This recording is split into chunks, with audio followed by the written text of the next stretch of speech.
the air adventures of Biggles.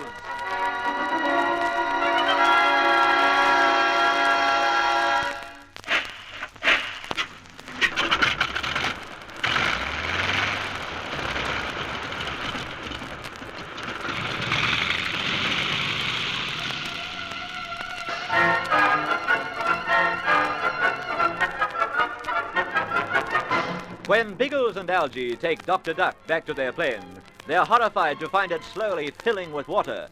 A shot during the battle with Coleman's men must have made an underwater hole.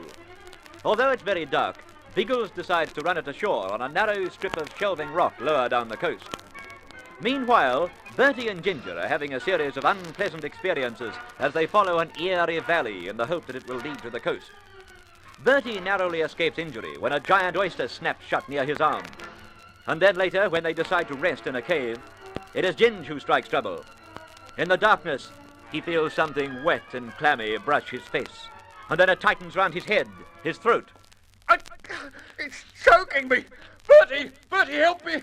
For Pete's sake, drag it off! Hang on, Elbean. I can't!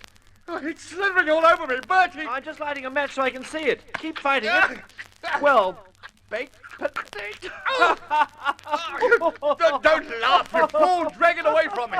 I'll drag it away if you like, but it'll slide off if you stop struggling and stand still for a minute. What the place is... It's seaweed, you clot. You tangled yourself in a great valley pile of it. Harmless seaweed. Seaweed? But it felt clammy and seemed to be moving over me. Well, of course it's clammy. The valley stuff's come up from the bed of the ocean. And it was you who was moving, not the seaweed. You were waffling about like a jolly old prize fighter. Oh, it felt horrible. Oh, well, I'm sorry for laughing, old trout. It can't have been very pleasant. I'll light another match and see how bad it is. Baked potatoes. The blooming place is smothered with it. On the floor, and the walls, even hanging from the ceiling. That's what you burbled into, the ceiling decorations. Let's get out of here, Bertie. I couldn't rest with all that stuff about the cave. Well, it certainly doesn't look very inviting, what? None of this island's inviting at night. I want to get back to the kite, and I'm going to keep on going until I reach it.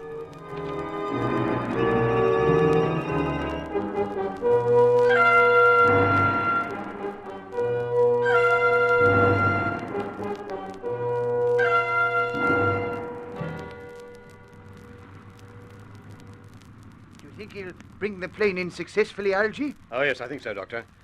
Although it must be darned heavy now with all that water aboard. Yes. I say it's lucky I found this strip of shelving. Yes, otherwise we wouldn't have been able to run the bus ashore. But it's strange that Biggles didn't remember seeing it. Oh, very understandable, Algy. I often miss things like this myself, you know. Biggles doesn't. Before coming down, he did a couple of sweeps over the island, particularly to note features like this. Perhaps he would have seen it if he'd looked for another moment or two. He might have, but it's still odd. A bit to starboard, Biggles. Yeah, that's better. He can't hear you, can he? No, but he saw me wave the torch. I called instinctively. He's put his wheels down now. He runs straight up out of the water. She's fine there, Biggles.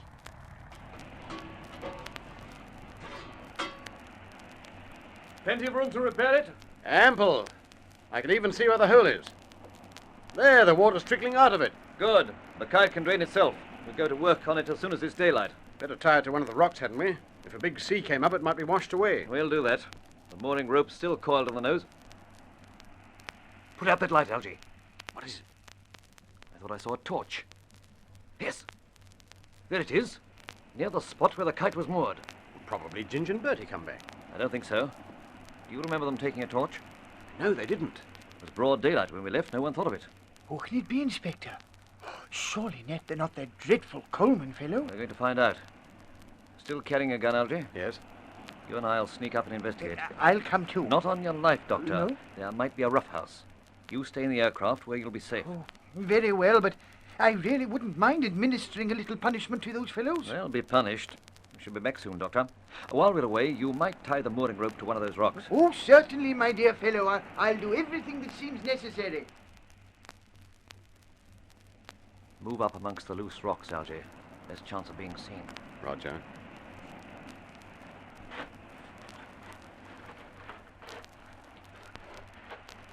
Wonder if they're looking for our kite. Sure to be.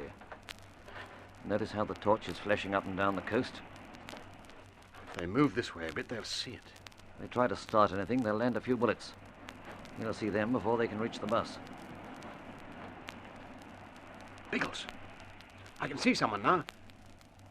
Yes, it's the bloke with the torch. Can you see anyone else? Not yet. I think he's the only one. We'll creep up behind him under cover of the rocks. Don't make any noise or he'll hear us. There's only one man here. I'm sure of it. He's all I can see. I'll take a risk on it. Drop that torch and put up your hands! What the dickens? He's bolting! After him, Algy, get him! Let me go! Take your dirty hands off! It's Chester Haynes! Better stop struggling, Haynes. I'm covering you. All right, smart Alex. Try his pockets for a gun, Algy. I don't trust Mr. Haynes. I found it. Very clever boys, aren't you? One of these days you might make an arrest. Quite possibly, Haynes. And wouldn't you look foolish if we practiced on you? You've got nothing on me. Just about enough to hang him, don't you reckon, Biggles? Quite enough to see that he doesn't fly commercial aircraft much longer. Chum, you're scaring me stiff. Who was firing the machine gun in your kite when we had the scrap this afternoon? Oh, we had a scrap, did we? Now, isn't that interesting? Sneering won't help you much, Haynes. In letting Coleman charter your plane, you've tied yourself to a crooked deal. That's the silliest thing you ever did. We've as much right on the island as you. Of course you have. But you've no right to get tough with other people who come here. You can tell your boss that, and I'm not going to forget his bullying tactics. Murdering tactics, I'd call them. He's obviously prepared to commit murder if it suits him. But that isn't going to happen. What do you want me to do, Flatfoot? If I'm under arrest, take me to jail. If not, let me go. I'm tired. I want to know what you're doing here, that's all. Well, it's a long story. I was recommended to Mr. Coleman as one of the best pilots in England. Not as good as the great Inspector Bigglesworth, of course. I'm not talking about your assignment. I want to know why you're snooping round this side of the island tonight. I think it's prettier than the other side, don't you? Such a lovely view. Put the gun away, Biggles, and I'll teach the swine some manners. The way he's going, you'll have plenty of opportunities to give him a thick ear, Algy. Don't worry about it now. All right. But you'd better tell us, Haynes, why are you snooping around here? Quiet, Algy. Thanks. His voice grates on me, too. Shut up. What's the matter?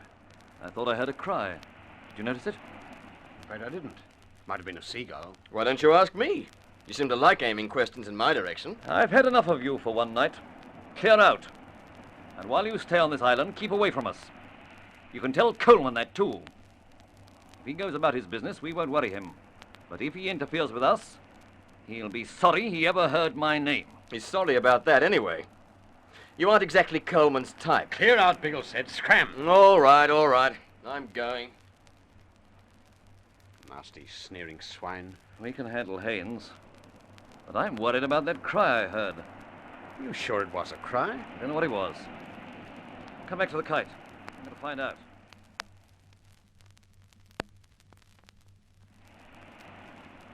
Donald! Dr. Duck! Are you inside? Flash your torch in the kite, Algy. Well, it's empty. So that was it. What's happened to him? At a guess, I'd say he's been kidnapped. Haynes was sent across as a decoy to get us away from the kite. While we were talking to him, the rest of the gang hopped in and grabbed Donald. A pretty little scheme, Algy. And we fell for it.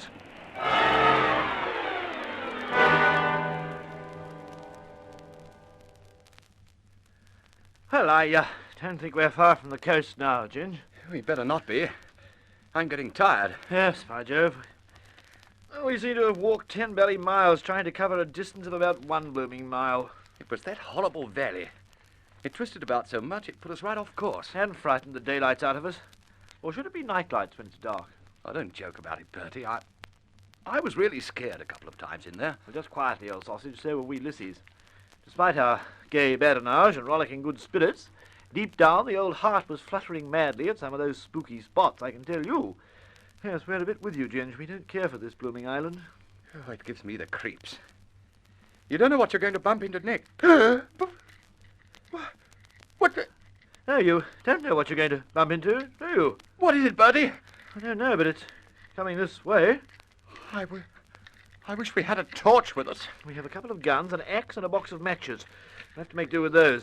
There it is, Ginger. Jesus, ghost! What is it? I think it's a monstrous belly crab. About 5 feet of it. Yes. Yes, it is. Look at its eyes. They're like great sticks. And those horrible blooming claws. Sizzling sausages had seen us. It's coming for us. Run, Bertie! Run!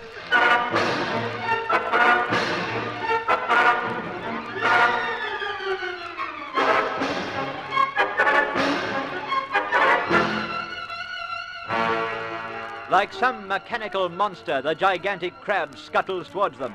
Can they escape from it? Why has Dr. Duck been kidnapped? There'll be thrills and excitement in the next chapter of The Air Adventures of Biggles.